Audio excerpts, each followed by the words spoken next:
Well, we do apologize for that mishap earlier, but that was Evelyn Nangobe talking to us about her experience as she is one of the competitors in the automobile skills area. As we continue to bring you an update right here from the MTC Dome for the fourth National Skills Competition, we're now joined by Kehad Snydewel, who is the Managing Director of Green Enterprise Solutions. He is also the Chairperson of Media Post ICT, pardon me, Industry Skills Committee. Mr. Snydewel, a very good morning to you, and thank you so much for joining us. Good morning, Napil, and thank you for having me. All right. Now, before we forget, Mr. Snydewel was the moderator for the conference that took place yesterday, the first conference that is of the fourth National Skills. How was the conference yesterday?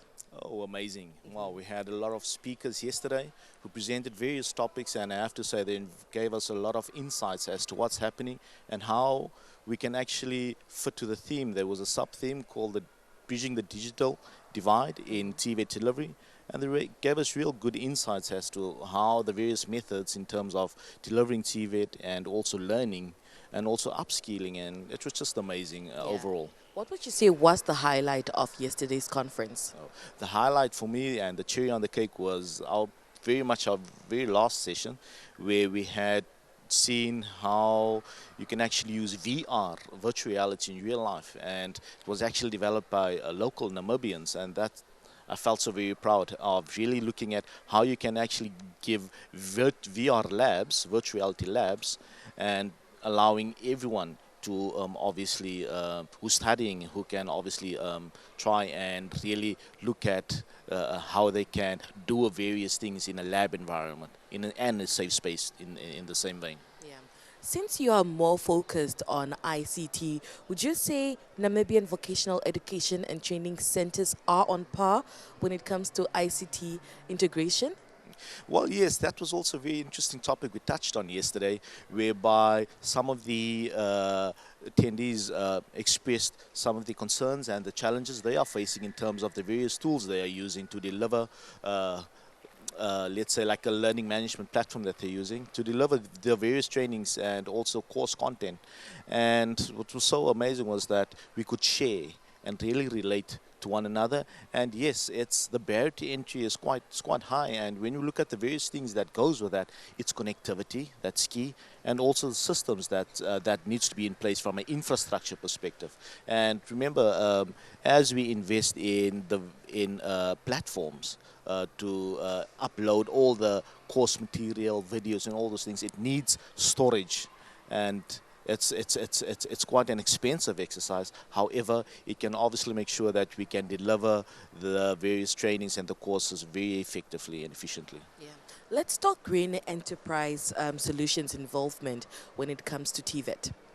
Yes. What I also like about yesterday's discussions, I'll keep on referring to yesterday's discussions because it was so insightful, was the collaboration. It's not just a government effort, but there's a collaboration. Industry needs to come in, as well as academia and government. Government to make sure that we have the necessary guardrails in place to deliver the various trainings and also make it safe in a nutshell. And then also we private sector who's obviously the biggest consumer of the skills, must also be there to make sure that we get, let's say, future fit skills, right, and jobs that's really impacting let's say the society and the youth as an example. I like what the minister said yesterday, Minister Dino Belotti, about the training, and even Honorable Sanet Steenkamp, where they said that,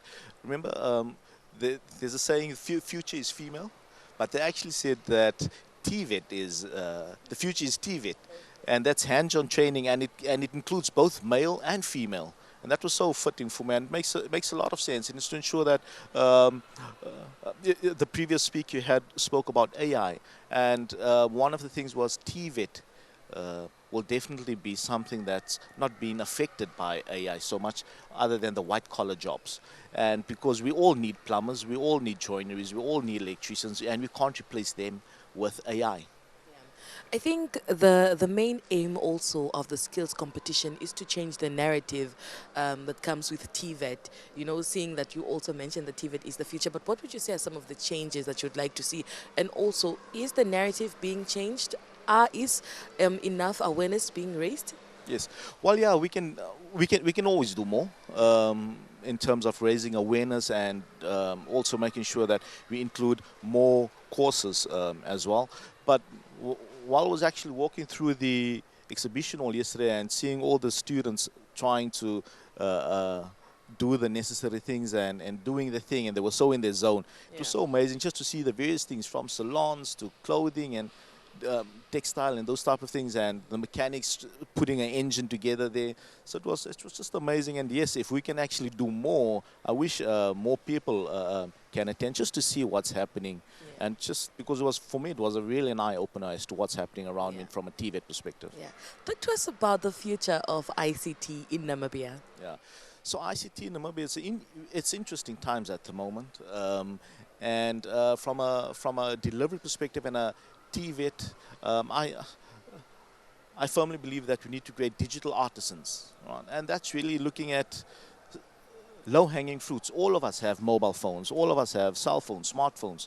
So why don't we start bringing in mobile repair technicians, drone pilots, 3D printing, and also things like that in terms of low-hanging fruits where we can actually have the youth make them employable and obviously solve a few things. As much as we want to make sure that they can fix things, they must also have that entrepreneurial spirit to also go out there and to start a business so they can provide for themselves and their family as well. So that's where I see where IT goes in, to really look at those low-hanging fruits and things we use in our daily lives where they can actually come in and fix for us alarm systems and really get the necessary certifications to do that. CCTV, all those things are something is actually something we can introduce into the TVET system from an ICT perspective. All right. Seeing that the conference is still continuing today and the competitions will be taking place, what is your messages to all the participants this morning?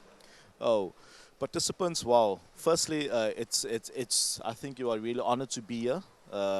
And besides the technical ability, but that pressure that you're putting yourself through to really participate and to keep sane and to stay focused, that's really amazing. And what I just want to say is that just sometimes you just need to sit back and just relax, and from there you take things. Uh, uh, uh, don't be too hasty on things. Just if you see that there's something that you just need to do, once again, just sit back and think a bit and go forward.